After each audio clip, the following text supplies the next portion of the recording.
Good afternoon guys! Welcome back to our YouTube channel, si Rice Backyard. So for today's guys, naisipan ko lang kayong i-update sa ating mga succulents. Ay gusto ko lang ipakita sa inyo aking mga succulents bago pa man sila maubos. Dahil wala na talaga. Iniisa-isa na sila. Malapit na silang mawala. At least nakapag-update ako sa inyo, di ba?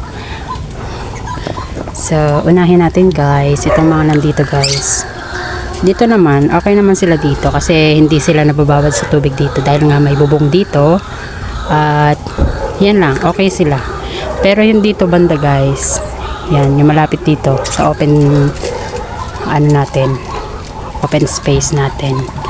Ayan, unti-unti na silang natutunaw at naglalagas ang kanilang mga dahon.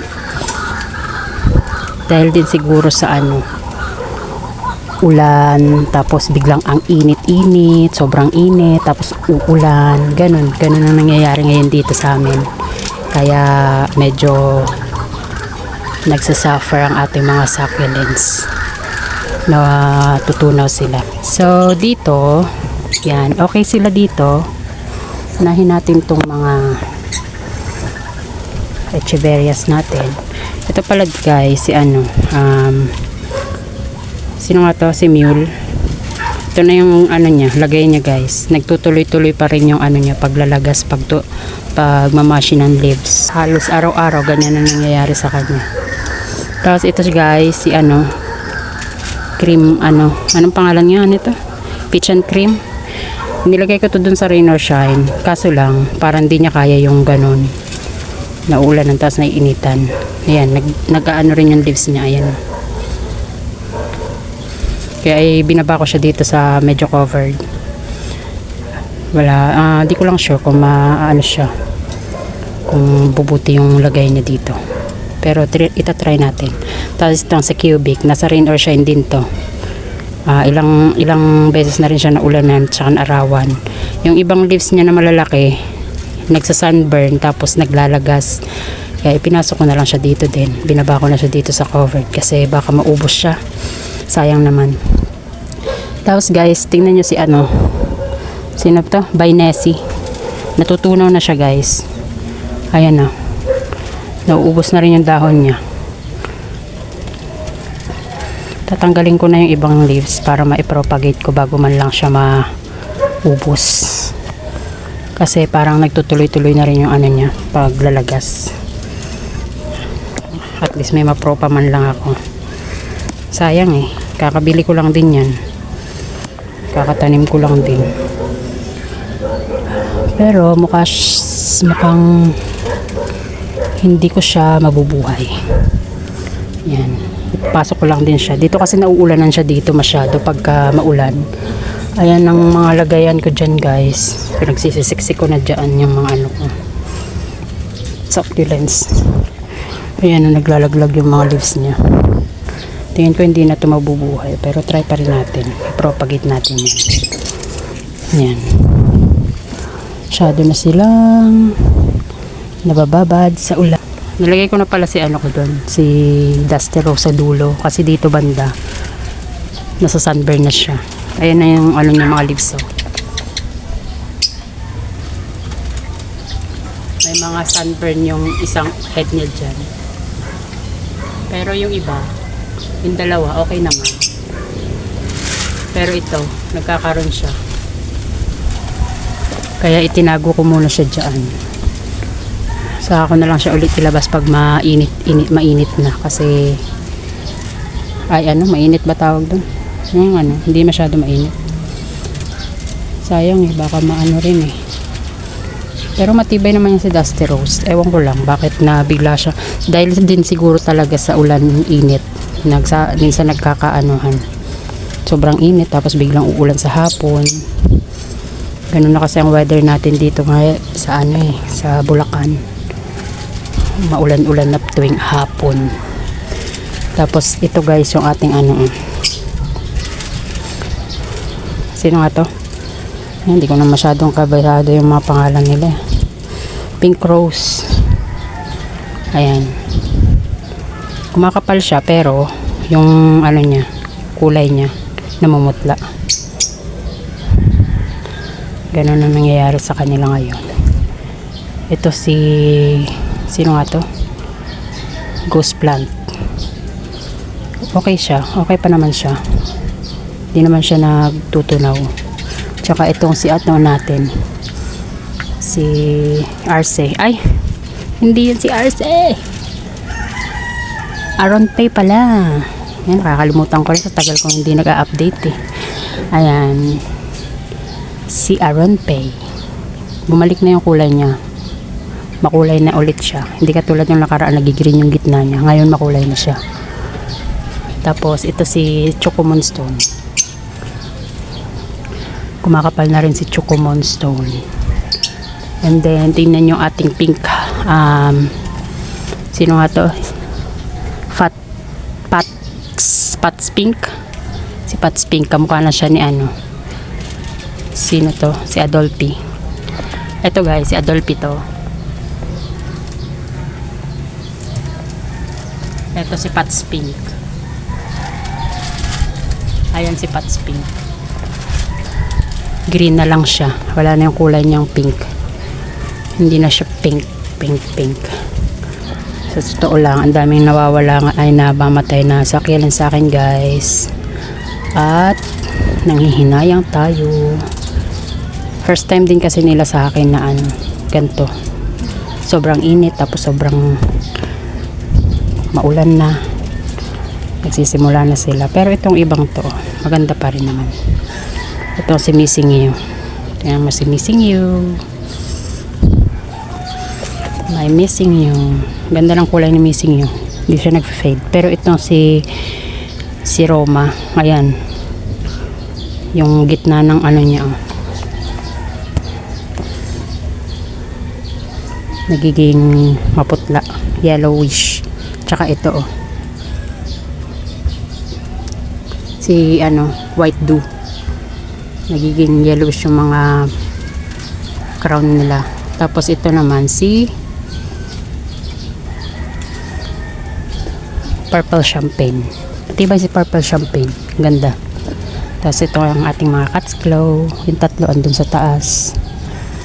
Yung isa kong Cat's Claw na nasa Rain or Shine guys, medyo parang ewan ko, nagrarat yung stem niya.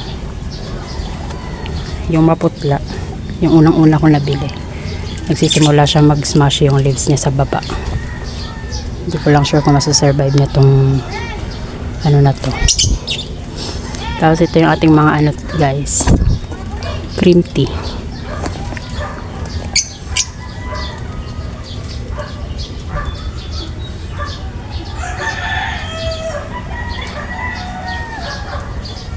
Si Robidona.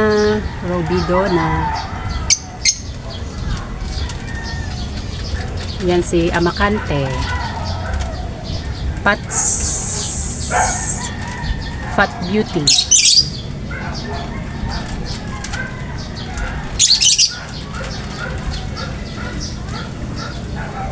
Yung ating pistachio.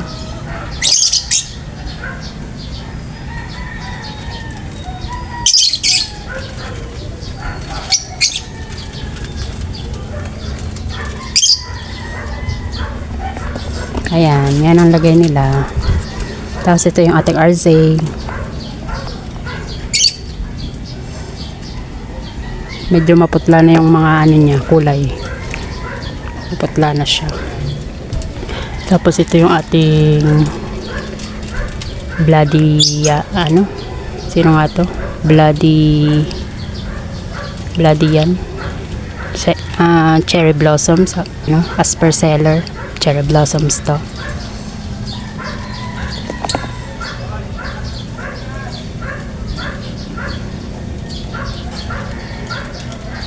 Yan, gusto niyo dyan nakahanglang.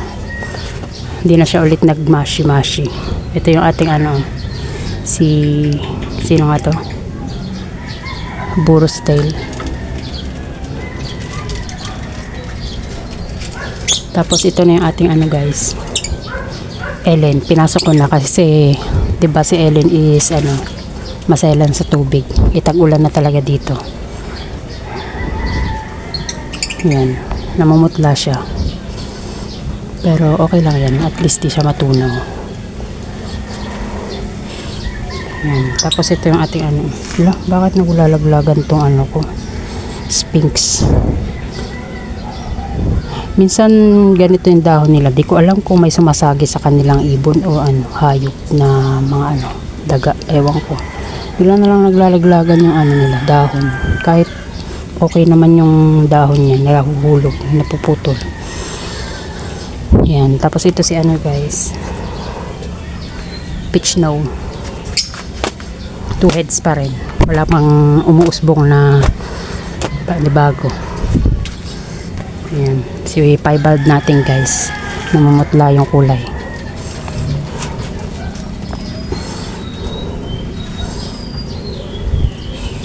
Yung mga crown nila. Tapos ito na si cream puff. Sabi ko na nga ba, lagi nababasa. Natuluyan na siya. Hindi na siya na-save. Ay, hindi ko na na-save yung ano.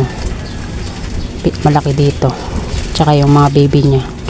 Nadamay na. Si Leticia susunod na rin to. Naglalagas na rin. Ayan o. Ganyan yung lagay ni Leticia ngayon guys. Nagpo-fungus siya. Di kasi ako makapag-spray ng fungicide ngayon. Kasi maulan. Mawawash out lang. Sayang lang. Dapat pala nung bago magtag-ulan nakapag-spray muna ako. Para kinakaya nila kahit papaano. Ayan o. Ano siya. Fungus. Fungus to eh. Naglalaglagan yung dahon niya. And then, ito yung mga bago kong tanim. Si ano to? Sino ka? Kalimutan ko na to. Si ice cream. Ito sa ice cream. Si pink spot. Sino nga to? Hindi ko maalala. Hindi ko na maalala eh. Tagal ko kasi hindi nagkapag ano eh. Update. Kumukulo yung tiyan ko. Ito yung ating snow peach. Yan, maganda sila ngayon kasi nauulanan sila dyan. Tsaka ito si Tinkerbell. Yan, parehong Tinkerbell to eh. Wala naman yung pink puppet eh.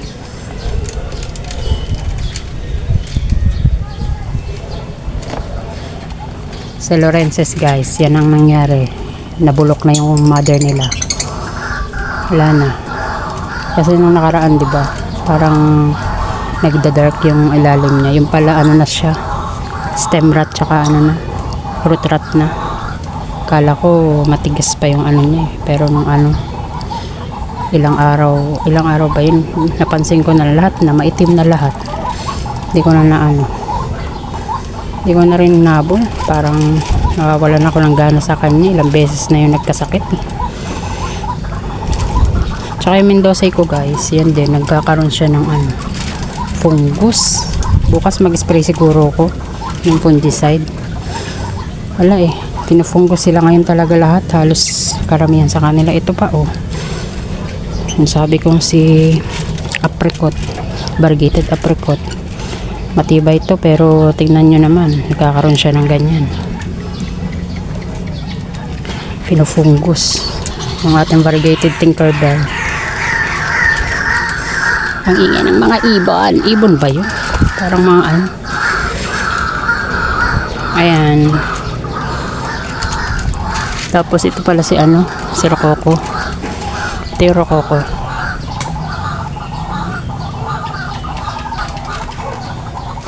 Ito yung ating ano, Merinid.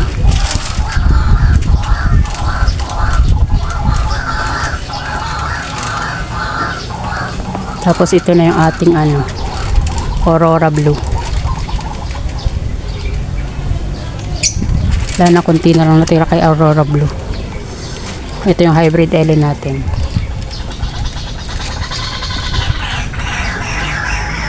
Lumalaki na. Kumakapal na rin. Tsaka ito pala yung ano natin, red ball vampire. Tsaka ito guys, si ano ko, Murasaki, nalaglag.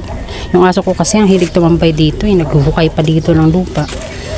Nasagi niya siguro to. Nakita ko na lang tayo na umaga, nasa baba na, nahulog. Nakalbo yung isa. Tatlong ano to. Kasi ito naglagas din. Ayan yung mga nalaglag na dahon, no. Sana maano siya. Sana magsitubo, wag mashi. Tapos ito yung ating ano guys, binaba ko na dito si ano, Purple Delight. Kasi namumutla sila dun. Namumutla talaga yung mga nandun nakalagay. Mainit kasi dyan yung ano, sobrang init. Kaya binaba ko dito. Ito yung isang Purple Delight na namutla. Binaba ko rin dito. Tapos yung isa dito naglagas. Kaya wala na yung isang malaki dyan. Nagmashi. Tapos ito na yung ating ano guys, cheesecake. Yung Chloe natin.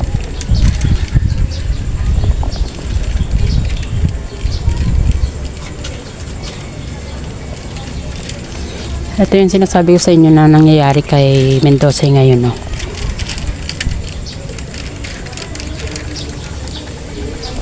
Naglalagas yan siya guys, yung isang side niya, pero yung banda doon na side sa likod niyan makapal pa yung dahon, pero yung dito banda naglalagas, may butiki pa. Tapos ito yung aray ko, ito yung ating ano, burrito, naglalagas din.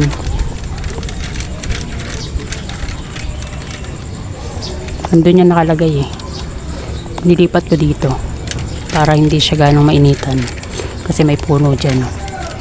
Taklob yan siya ng puno dyan, kaya hindi yan mainitan masyado. Parang feeling ko yun nagkukos sa kanya kaya naglalagas eh. Kunting hawi lang sa ano niya dahon, nahuhulog. Tapos ito yung ating nasa mga rain arson.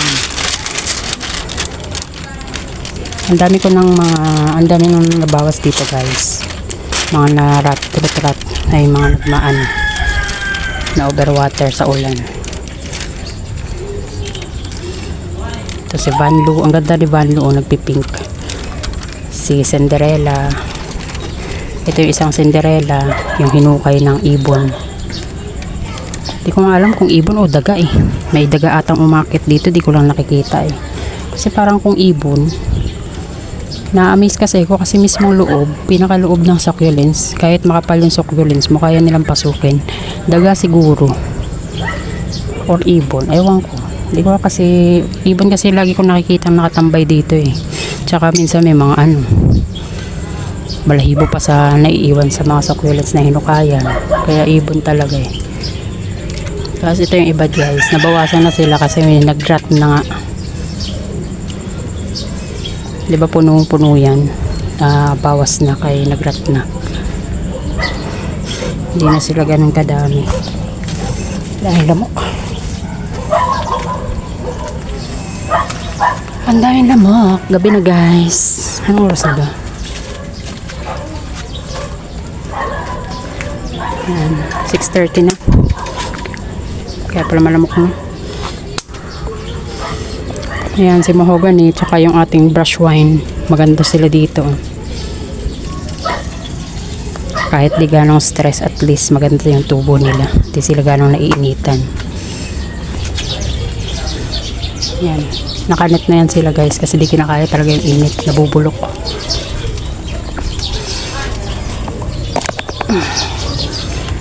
Ito yung ating crested red eyes.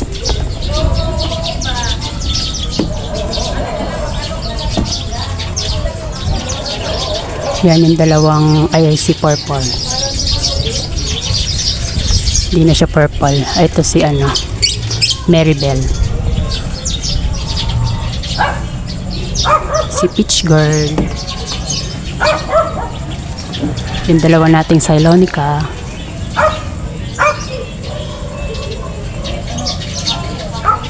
Tapos yung dalawa nating Cat's Claw. Ito yung sinasabi kong Cat's Claw na medyo ewan ko kung madideds to kasi nagrarat yung stem niya. Yan. Ito yung ating Floridity. Sila Benoir. Si Amazing Grace. Lit pa rin ni Amazing Grace. Si Tipi.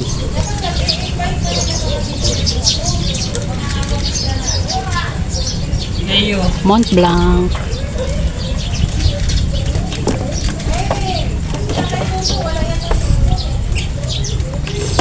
Si Elfstone. Ito na yung ating Roomba. Si Air Magic.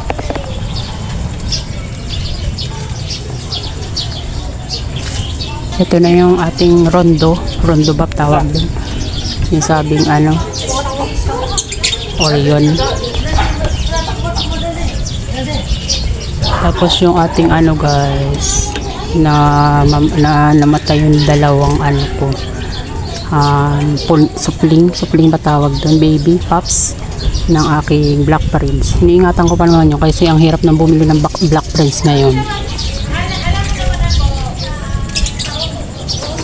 Tatlo yung nakaano dyan eh, tatlo yung nakatanim, pero isa na lang natira, dalawa yung na tunaw.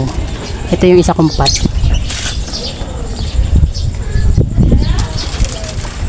Ayan, nabawasan din na ng isa. 5 yan eh, kaso na matay yung isa, diba? So yun lang guys, yun lang ang update ko sa inyo. Dito ko na lang po i-end ang aking vlogs, ang ating video, kasi gabi na rin, nilalabok na ako dito. Tsaka wala na rin akong i-update guys. Yun na lahat ng succulents ko. Ang dami na nang nabawas. Hindi ko na rin matandaan kung ano-ano yung mga nabawas, kung ano-ano yung mga namatay. Sa dami kasi nila. Hindi ko kasi nabivideohan eh kapag dead sila. So yun lang guys, thank you for watching guys. Happy planting sa ating lahat, and God bless. Bye bye po.